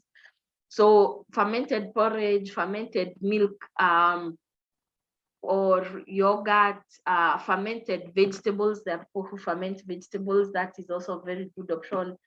Fermented legumes are also a very good option. So those fermented products are actually very good probiotics. And then Grace asked also, does pasteurization of human donor milk negatively affect the oligosaccharides and other active compounds responsible for the development of the gut microbiome? Yes. Pasteurization, because it involves the use of very high heat, will or might kill off some of these immune components and some of these good bacteria. Because remember, these immune components are protein in nature, and proteins can be destroyed by heat or by acidity. So yes, it can compromise on that, but it is done to eliminate the harmful bacteria. So there is a reasoning behind it, but it also has some effect. It is not foolproof. What can you add to this case is what Emmanuel is asking, of a baby given glucose immediately after CS. I want to know what impact do glucose add in infants immediately after CS. So if the baby is given glucose, and I'm assuming it's a glucose solution, so it's glucose in water, and the baby is given. So people are giving the baby, I think their logic or their thinking is that the baby has no energy because the baby is not getting any milk. So they want to give the baby energy, but they are increasing the blood glucose levels of this baby. And the baby is not, as I said, well equipped to digest anything that complex. So even if it is a simple sugar, it's not the best option to give a baby. I would rather that they look for other breast milk substitutes than give things like glucose or water or honey or things like that. Honey is especially dangerous to give to children under the age of 1, but people still do that. So it really increases their blood glucose levels, which is not good. It can be dangerous. If you give a lot of glucose, you compromise their blood glucose levels because the baby is not able to regulate their blood glucose yet. Then, hello, good morning from Abdul. As a pediatrician, I work in my practice. I have been witnessed of many children who are irritable because of mild dehydration. Is it because the mothers live in warm weather? What is the instructions if the baby is exclusively breastfed? Should they give plenty of water or no in warm weather? So if the baby is under 6 months of age, it is the mother who should take more water so that the breast milk gets more water components. So we should not, if the baby is below 6 months, we should not give water. Because if the baby is dehydrated, then we will rehydrate the baby in other ways. That I know you know as a pediatrician, the other ways of rehydrating the baby. But the easiest way of making sure that the child does not get to that point of dehydration, if the mother is giving breast milk exclusively, is to make sure that the mother is well hydrated. Because if the mother is well hydrated, then the formula will have more water. So the baby will be less likely to get dehydrated. Okay, so if the infant is less than 6 months, it is the mother who should be encouraged to take more milk so that her formula has more water. If the baby is above 6 months and they have already started complementary feeding and all that, then they should also be given water. So after complementary feeding starts, it's okay to give the baby water. But before that, breast milk should be sufficient as long as the mother is well hydrated. Irene? Irene, can you hear me? Sorry for that. Yes, I can hear you. Yeah, I think due to time, yeah, we shall allow our participants to send the remaining questions that they have on the forum. I have been sharing the link, and Okay. so that we can also allow our participants to join us live and ask any questions. So I will be sharing the link for the communities where you can create your account as Anthony showed you, and you can post your question there, and we are still going to be answering them. So I think at this time I'd like us to move on to the part where they get to ask questions, and I can see a few hands up. Simon Agongo, are you there with us?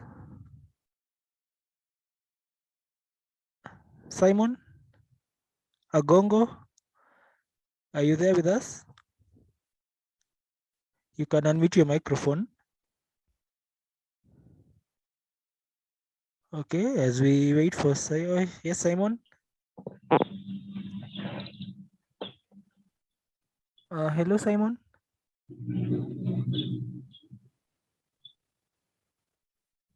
Okay, as we wait for Simon, I can see we have Hamzat Bello. Hello, good morning. Good morning, Bello. Yes, I'm Hamza Alhaji Bello. I'm a public health nutritionist from Nigeria. Yeah, thank My you for question joining goes us. like this. From the lecture that we have just received, it seems like I come to understand that I would like to ask a question. What is the relationship? We know after 6 months exclusive breastfeeding to the younger children, there is need for complementing them with another kind of food. It seems like I received one material for one kind of information that they said there is relationship between the immunity of the system of the body of the child and the type of supplementary food that he receive after the 6 months of exclusive breastfeeding. What I'm trying to ask here is there any what you call supplementary feed reduce us the immune system of the baby after the 6 months exclusive breastfeeding? I hope you understand my question. Hello? Yes. Hello. Yes, I understand your question, and the answer is yes. So, okay. just like in adults, your own gut health is influenced by the food you eat, your environment, and your lifestyle. The same applies to children. So we are advocating for breastfeeding the first 6 months to give them the best gut health, which sets them up for a better immunity throughout their life. But yes, after 6 months, it can still be influenced by other factors. So after 6 months, the type of feeds that they are given, the environment they grow up in, and the microorganisms they're exposed to will all affect their gut health going forward also. So it does not end at 6 months. It continues throughout life. Okay. Thank you very much. You're welcome. Thank you for that, Bello. I can see Clicks Miller. Are you there with us? I am. Thank you, and good morning to everyone. I want to thank our moderator for this wonderful and powerful presentation. I would just want to ask this two-in-one question. Are there some situations or disease conditions that might cause a child not to properly absorb breast milk? Or are there some conditions, on the other hand, maternal conditions, which can also affect the formation of optimal breast milk?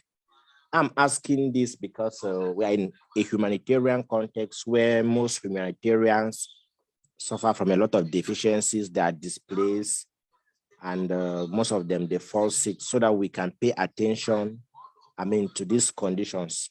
Thank you, and over. Thank you so much for your question.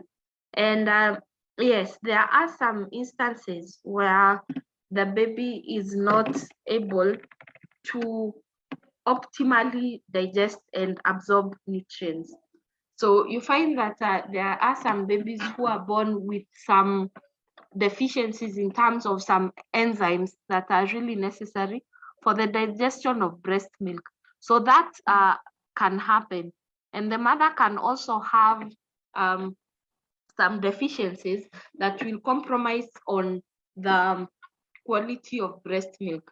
So as I said, when the mother is breastfeeding, the main goal is to educate these mothers that even from before pregnancy, during pregnancy, and when they are breastfeeding, to ensure that their diet is nutritious, where we say that there is a variety of foods, there are enough nutrients got from the food. And this is because even if, for example, the breast milk, the baby will get vitamins and minerals from the breast milk, the quantity of these vitamins and minerals will be determined by the mother's diet. So if you are finding a lot of deficiencies in the infants and a lot of the population, we should go back to the diet in the community from the perspective that the child, if the child is born with a deficiency, it is because the mother has a deficiency. So we should look at it from, okay, we have children who have a lot of iron deficiencies, a lot of vitamin A deficiencies, a lot of vitamin D deficiencies. And if these children are being exclusively breastfed, then it means the milk they are getting from their mothers is also deficient in these nutrients. So if we want to address this at the root cause, then we start with maternal nutrition, the nutrition of the mothers. And then when we sort out the nutrition of the mothers, then we will get good quality breast milk, which is not deficient in any nutrients. And then from there, when we get into complementary feeding, we teach the mothers to introduce complementary feeds that are rich and nutritious and balanced in all the nutrients, so that we do not leave any gap for any deficiencies to happen. So we have to start from the maternal nutrition, because the infant nutrition is directly linked to the maternal nutrition. Okay? Hello. Clicksmill, are you there with us? I hope I have answered his question. And it is perfectly said. Thank you so much. You're welcome. Thank you for that, Clicksmiller. Simon, are you there with us? Simon Agongo? Simon, are you there with us? You can unmute your microphone. Okay, as we wait for Simon. Yeah, he just left for something. Sonbook, are you there with us? Yes, sir. You can proceed to ask your question. Good morning, sir. Morning. I'm off from book. I'm joining from Nigeria. Thank you for being with us today. Yes, I'm working as a nutrition officer, and I'm also in the humanitarian space. I have my own NGO. So I want to ask, in a situation, because this is normally practiced, when a mother put to bed at the first instance and the breast milk is not available, that is not stimulated, or even when they put the baby for the bonding, the breast milk is not forthcoming. So maybe the mother, especially when it is a first timer, they will start looking for items or food substances to make the breast milk stimulated. For instance, they will give coconut water or palm wine. Please, I don't know, it's because of the cultural differences, but I think palm wine is something that we all know. I want to know if this is a good practice, because normally when I see them, I used to ask, won't it intoxicate the child? Is the palm wine not going to be transferred to the baby's milk? at the instance of breastfeeding. Thank you. Okay, thank you for your comment and your question. And yes, most of these skills that we learn, we apply them in our day-to-day practice in nutrition. So when the mother does not have enough milk, or milk has let down, has delayed, a lot of interventions are done. Some people believe there are some foods that really bring in the milk, but as I said, I am yet to see a scientific paper that conclusively says that a specific food will definitely bring in breast milk.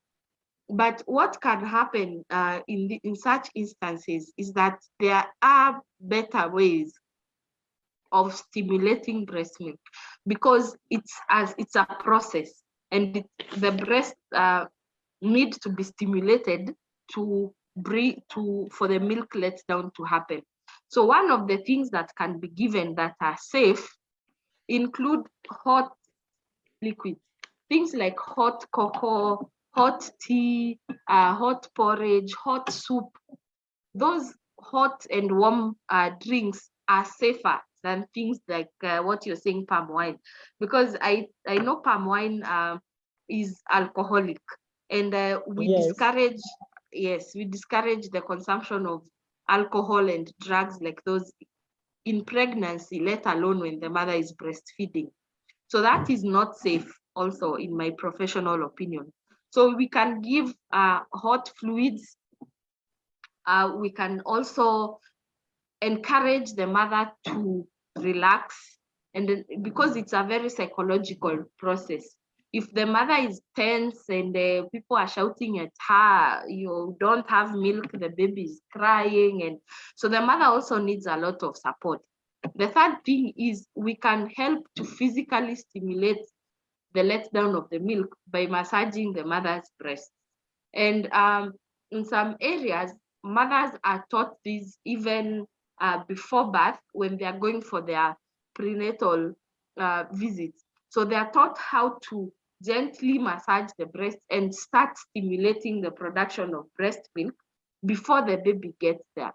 The other thing is to encourage the mother and be patient, especially in first-time mothers, because when the baby is suckling, when the baby is put on the breast and they are suckling, even if the mother feels uncomfortable and sometimes may even complain of pain, that suckling sends signals to the brain that lets the brain know that this is happening, and then the hormonal process starts and the milk letdown happens.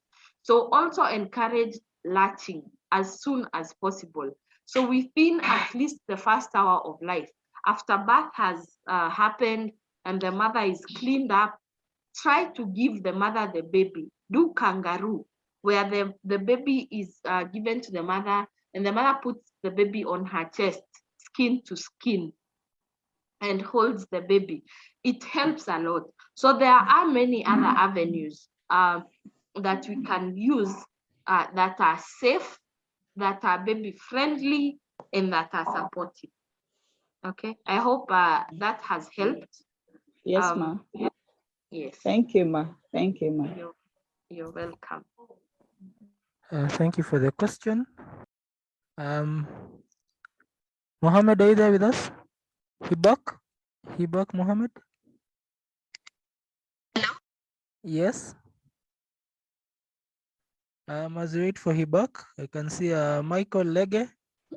Okay, thank you, Eric, and thanks for Irene for the great presentation.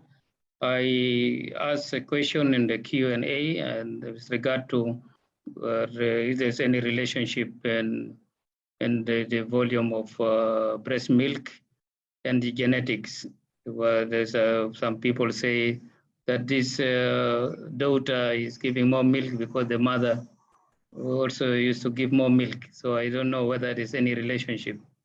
If Irene could help us. Thank you. Yes, thank you for the question. So yes, genetics play a role in the production of breast milk, but I don't think it is significant to the extent that we can say that it's genetic that I can't produce milk, or genetic that I produce so much milk. But genetics is a factor, and the reason it is a factor is because we know our genetics contribute to how our hormones work, and breastfeeding is largely a hormonal process. So genetics have a role to play, but not a very major role. It's a very minor role that is really not that highlighted. It is a contributor, but not to a very big extent. Hello, Michael. I hope I have answered your question. You have answered. Maybe it is giving us some questions to research on. Maybe there is no study. Thank you. Yes, thank you. Hibak Mohammed? Hibak, are you there with us? Okay, as we wait for Hibak, we have Marufu, Raimi. Marufu? Hello. Yes, Marufu. Good morning. Morning, sir. I want to sincerely appreciate this knowledge base you have actually shared with us. And during the presentation, I was reflecting on a lot of things that probably happened to me practically, particularly when my wife gave birth to our first son. And she gave birth through CS, and during that process, it took some few days before my wife started breastfeeding my son.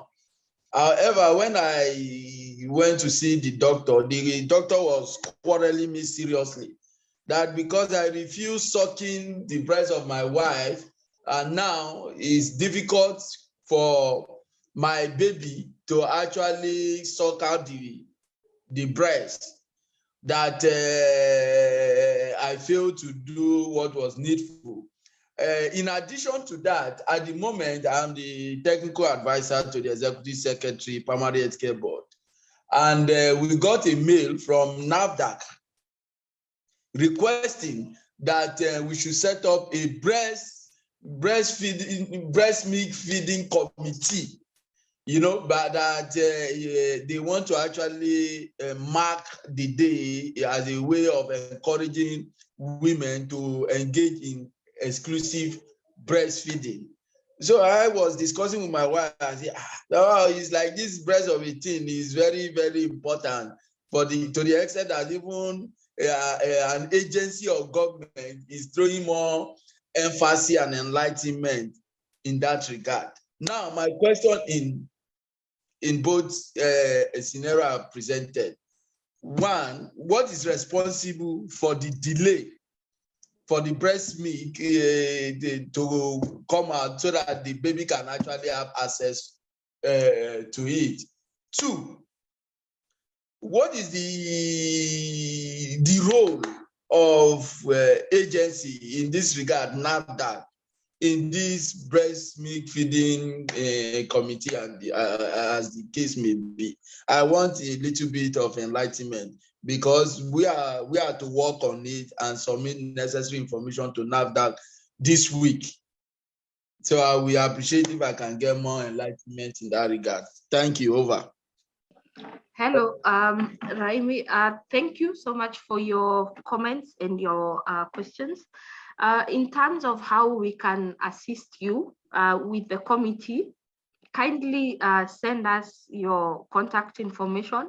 We will get in touch with you and have a session, because that would take a lot of time to discuss in this forum. But we can talk more after this session. Just share with us your details and we will get in touch with you.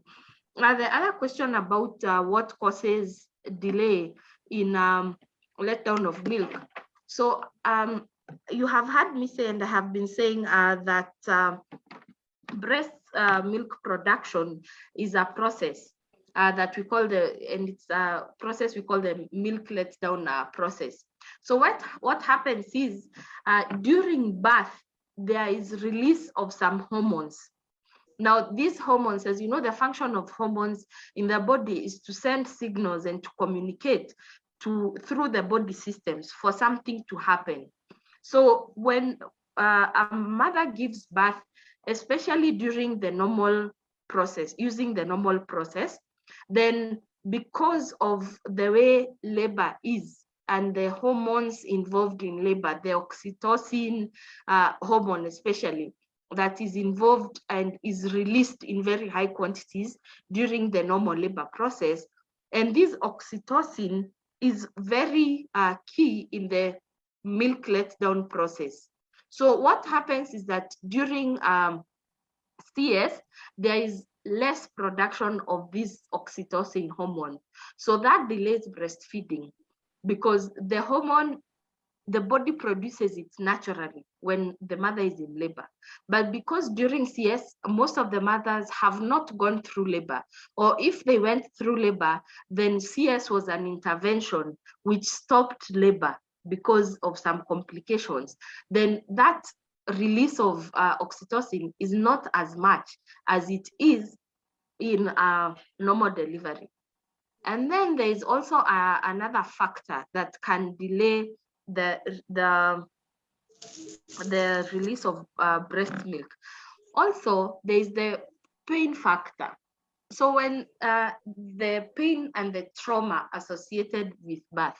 So during normal delivery, the pain after and the pain after even in CS are different. Those are two different levels of trauma. So you may find that it affects the body in a different way and in a way such that the body after the CS, the way the body deals with the trauma of the surgery and the pain afterwards is interfering with the mother being able to relax, with sometimes even the mother cannot get out of bed, she's in so much pain, she cannot even sit up straight, so she's not even comfortable. So all of those play a role in how the milk letdown is.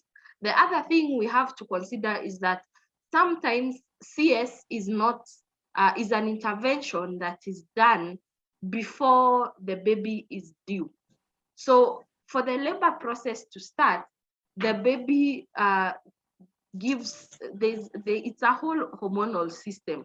So the body gets alerted that it is time, and then the hormones are released, contractions start happening and all of that. So labor is spontaneous and it comes about in such a way that the body even prepares itself for breastfeeding to take place. Now, this does not happen in CS cases, where the body has to be externally stimulated because the labor process did not prepare the body for breastfeeding. So you find that it can be a bit more challenging because now all of the internal triggers, the hormones that are released during labor and delivery are not released during CS. But mostly it is because of the release of that hormone, oxytocin, that might be absent during the process of CS, and also the psychological state of the mother after going through a CS. She's in pain, she cannot sit well properly, she cannot even cuddle the baby well, she cannot hold the baby well because of the wound is very fresh and she has been instructed on how to sit and stand and all that. So all of those play a very major role. Hello, I hope I have answered your question. Yes. You have thrown a lot of light on it. Thank you so much. You are very welcome. Okay, we will get in touch with you and talk more about what your committee can do to promote breastfeeding. Yes. Okay, thank you so much. You're very welcome. Thank you for that, and thank you to Erin for answering. Julius Aju, Memenda Suk, Julius, are you there with us? 08 for Julius, I have a Galaxy A30s. I don't know your name. It's written Galaxy A30s. Okay, as you wait, also Bridget Obina, are you there with us? Yes, yes. Good morning, ma. Morning. Hello, good morning. Morning. Yeah, Mrs. Good morning. Irene, you are doing, yeah, good morning, ma. You are doing a good work. My name is Bridget. I'm a nurse, a pediatric nurse by profession. You made mention, I want to comment on the question the lady asked about women, palm wine and all that. You made mention, you answered the last question now where you talked about the psychological state of the mother. It has a whole role to play. I worked in a maternal and pediatric section, and there, women that underwent cesarean section and maybe first time pregnant women, you have that cases of delay. And pediatrician will, for the period or has not started lactating, we usually start the child on isomil or NAN, until the mother starts to breastfeed. Then the doctor usually prescribe, this is, we don't advise mothers on their own to buy it, but usually when the mothers are not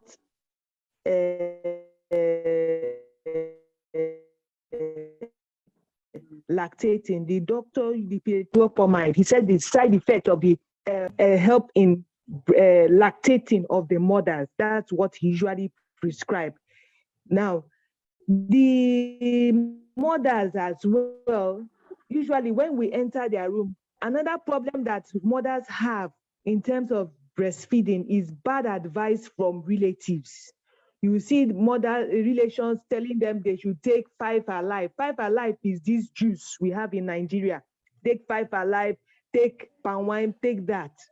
So, but if the mothers eat right, drink enough water, and it's in the right state, because as you said, pain, trauma from delivery and all that can affect this milk letdown process.